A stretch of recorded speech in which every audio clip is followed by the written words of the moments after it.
Welcome back. My name is Matt Reiners, and I'm the co-founder of Eversound, a company dedicated to improving quality of life for older adults by giving them the gift of hearing. Today, I'm joined by John Glass, Vice President and Head of Senior Housing Asset Management at PGIM Real Estate. John has been on the operator side, holding roles in growth, strategy, business and operational development, and even being the VP of engagement. John now sits on the capital partner side. In addition to his VP role, he is the chair of their Senior Living Innovation Council and their Senior Living ESG liaison globally. Thanks for joining me today, John. Thanks for having me, Matt. Good to be here. So, John, as mentioned in your introduction, you have this unique experience of being both on the operator and the capital partner side of the fence.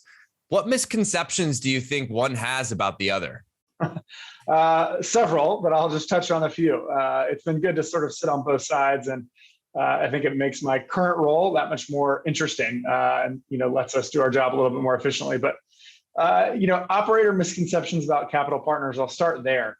I think for one, many operators think that as capital partners, we are only concerned about the financial bottom line and don't understand that with senior living and what we do, there is a people side and heavy component to this business. And I would say, that's not true. While we are fiduciaries to our investors and the people we report to, we certainly understand that there is that balance there. And sometimes decisions have to get made taking that balance into consideration. And I would just remind everybody, we do know that. It may not always appear that way, but we certainly do.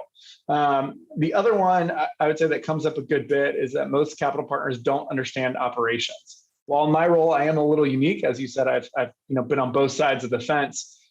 Many capital partners that have been in this industry a long time have learned a great deal about operations and have spent many hours trying to learn that. We may not be, obviously in it as much as you guys are, like day to day, and the operators are, but we certainly do have an understanding of staffing ratios and hours and recruitment and what some of that requires. I guess I would encourage operators to ask your capital partners, what is their level of understanding? What do they want to understand better? And that's where that, partnership piece, I think comes in pretty heavily. And third, I would say, operators don't necessarily treat capital partners as actual partners in these deals. There are many that think like, oh, while you're the money, we really just need you to kind of sit over there and not ask too many questions, or they actually underutilize us in all seriousness. And I think that word partner is sort of the big key here. We hold a lot of information, a lot of data, a lot of money, candidly, and we can do a lot with that. And I think we've seen and experienced so much across a variety of operators, geographic locations, and various building strategies that we actually have a lot to offer and suggest. Obviously, it's not one size fits all, but we certainly can be good partners there. Now, to flip-flop that, what capital partners don't understand about operators, this has been really interesting for me to think through this question in particular, Matt, that you posed. But I would say often, and I can be guilty of this too, is we forget sometimes that operators, I guess maybe what I'm trying to say is we sometimes think that they are not always thinking about the bottom line. And that feeling is very challenging when, as a fiduciary, responsibility to a set of investors. But, I'd say that, the opposite is generally true. Operators, we probably don't give you guys enough credit to understand that you guys do think through that, especially when you have a vested interest in the deal. I talked about that balance of, the business being about, finances, yes, but also people. And I'd say, I talked about operators, educating us as capital partners, but that also goes the other way too, right? Like as capital partners, we need to teach and help our partners understand what our goals are specific to each community, each business plan, or just investment in general. I actually led a training last week for, a bunch of VPs of operations for one of our largest partners just about investment and strategy. And it was actually quite eye-opening for them. And so I would encourage capital partners to do that with your operators as well. So.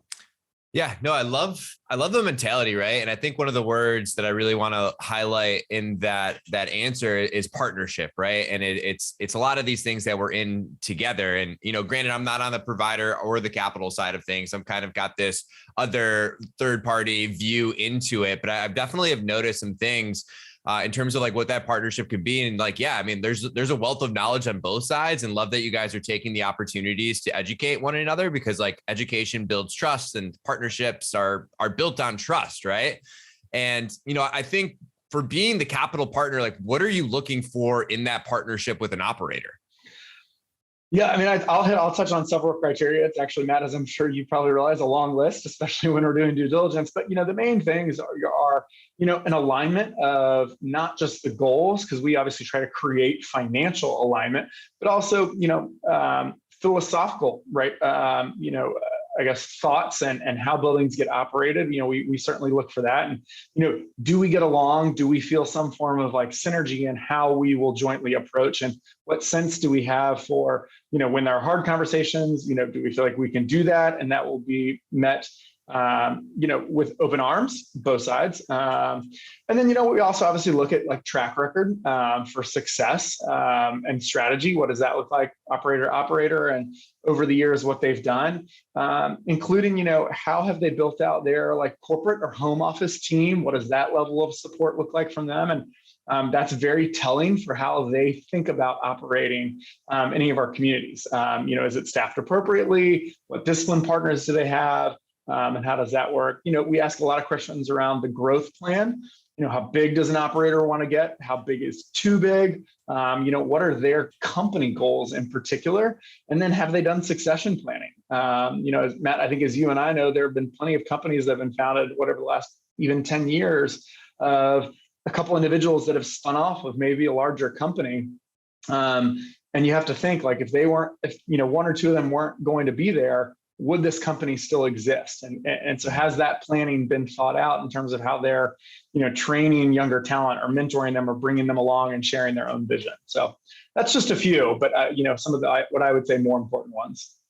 Yeah, no, I think, and I always think too of like when I think of the provider side, like even the different groups and out there, right? They all have their own like culture and their own vibes. And you can definitely like, and I'm sure you even see it like 10 layers deeper than I even come across it. So it's really interesting to see.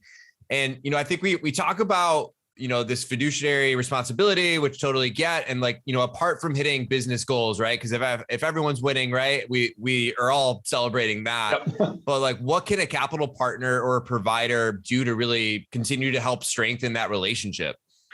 Yeah, and that's a fantastic question. And I think one that maybe we don't always, or that broadly we in the industry do not always ask. And I think that's even, down to the vendor side. I think, Matt at Eversound and some of your, just other technology peers, this is probably a question I think you guys ask almost daily, right? Like, how are we strengthening? But on the capital and operator side, we don't always think that way, right or wrong. But for us, we all at least acknowledge this is a relationship business. Like even real estate in general, right, is a relationship business. And we talk a lot about that internally, but that plays into sort of how I think I'll answer this question of, how are you building those relationships? Like, for the capital side, like, are we providing some form of training? Are we an actual resource or partner to our operators? Or are we simply just requesting things of them? Are we respectful and mindful of their time and what they need to accomplish day to day? Or are we getting in the way? On the operator side, kind of same thing, like, show a level of understanding for the strategy and goals and execute on that. Be proactive with updates. And for both, are you guys sitting down, whether that's over Zoom calls or together in person on a somewhat regular basis to, develop some of those relationships, personally, professionally, that's only going to strengthen, right? Like if you don't have some of that foundation, some of this gets much, much harder. So, I'd say our approach is one, just to be very active on the asset management side, but playing into that just in general on the transactions and portfolio side as well. We spend a lot of time out there, like traveling, trying to, do meals, tour buildings, really get face to face with folks. And we feel like that really strengthens the relationships in a, highly meaningful way. Yeah, I think it's the investment of time into one another, right? Like really just going out there face to face, whether it's Zoom calls. I definitely think there's a level of relationship can hit on a Zoom call, but face to face, even too, there's Couldn't all agree those more. little subtleties you don't really pick up on unless you're face to face. So Yep. it's and that's a relationship, right? It's an investment of time and just like making sure that you're in it for the right reasons and continuing to push forward and that transparency I find is key too. And I'll ask, from the vendor side, we hear our contacts at the communities, all the time are talking about budget season and having to get it approved by the capital partners. I guess from the capital side, what do you guys look for when you're either approving or denying a line item in a budget? Yeah, that's a good question. And I would say they're in a lot of ways right to give that answer. And, I feel like this might come back to get me if I start seeing, Eversound in all of my capital budgets this year. Not that that would be a complaint, obviously being that it's a great product. But I'd say kind of first thing we would stop and evaluate during sort of this, actually what's about to be an upcoming budget season, is what is the ROI? Like what's the benefit for, the building, the broader, real estate investment? Like, are we going to get that back in some form or fashion? And when do we think we're going to get that back? Is this request a need or a want? And, depending on how well a building might be doing, factors into how often we give the wants as well. And then, I think I've used the word strategy a lot and asset strategy a lot. We talk a lot about that. So does the request sort of fit into that overall business plan and strategy that we had at the time of acquisition or development to kind of drive that? Is this an ongoing expense? Is it a one-time expense? For us, the way we term those is, does it have a long-term value or long-term, impact on the value?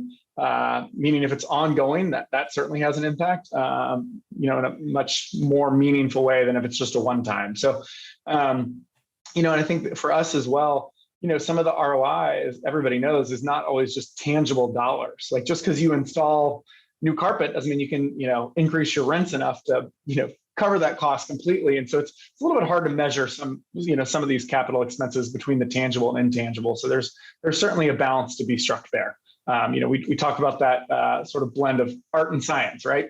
So there's a little bit of that goes in too for us. But yes, as to you and your peers, I would say, summer is probably a good time to really get in front of people just before budget season and make sure they have updated numbers and know what's coming. And it really helps us sort of plan and helps the operating partners be good operating partners by putting that in front of us. Yeah, absolutely. I'm engaging in those conversations this week, right? Just even with some of our potential future partners in that situation and aligning on what those budgets can look like and what the ROI can look like. So it's kind of cool to see all three sides of the coin here with that. And, I want to change topics here because I know you were talking about succession planning and mentoring and really leading. I know the importance of not just leading, but mentoring younger people. And I'm curious, what has mentoring meant to you? Yeah, I know, Matt, I think you and I have spent a good amount of time talking about this and sort of the roles this has played in our individual lives. And obviously, for me, something I'm very passionate about. But as, I'd say even a child, but more young adult, I think the role of having mentors has been critical in my own just professional development, but personal development as well. It's just so key. And I wholeheartedly believe in sort of surrounding yourself with, people, I'd say older and younger than you, frankly, this kind of skews both ways, to have relationships with that you can pour into, but, I think you and I both know, but you'll also get something out of that when it's the younger side, but on the older side, somebody to go to or several people to go to, kind of like a team, right? That supports you and has your back, that can answer some of the hard questions, but also kind of give you some of that, tough love when you need it. So I would say I probably wouldn't be where I am without some of that. As well, it's I think, Matt, this about me, but, my dad passed away when I was in my 20s, right? So it's, for me, having mentors has been, even more important in my development, as I was, really at a critical stage at that point. So I just can't stress it enough. Yeah, it's been we would not be where we are today as a company if it wasn't for mentorship from some key people early on within our career that were just like so helpful and just, yeah, to your point, giving you that tough love at times and like telling you how it is. And, I think we both have talked about this, like how we mentor that next generation and just, people were good to us and like, how do we pay that forward and give back and be helpful? Yeah. And I'm curious, if someone is seeking out mentorship or to be a mentor, what do you think that they should look for in another person? Yeah, I mean, I touched, I think, at least on one of them is that, somebody that'll give you tough love, but, really actually be honest with you, not just tell you, yes, it's all going to be fine or whatever you want to hear. I think that's actually a pretty critical component, but someone that within that, will support you, will challenge you. I think there needs to be a certain level of alignment on how you view the world, not necessarily like political views. I don't necessarily mean that, but just in general kind of philosophy about how you are an adult, how you treat others, maybe how you parent, depending on what this looks like, or just how you operate there. Some leadership alignment, certainly. How do you like to be led? How are you, trying to lead?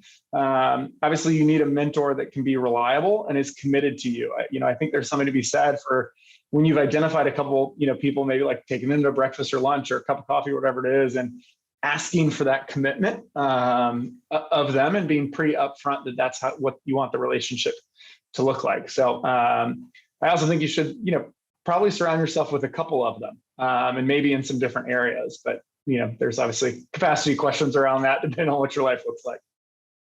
Yeah. One thing I've learned with my mentors and the people that I mentor myself is like having some of those values aligned, but I also try and look for people that like think differently. Cause like the last thing I want to establish is almost like an echo chamber of yeses and just like my own way of thinking about things. Cause like, so I'll try and find people that are maybe bolder than me at some things, know other things way better than me. And then, I think and I think you kind of touched on a little bit, it's like you give each other different things, right? It's not just one-sided, and you're really able to establish and make it a win-win where people are learning from each other, which is, I think one of the beautiful thing about mentorship.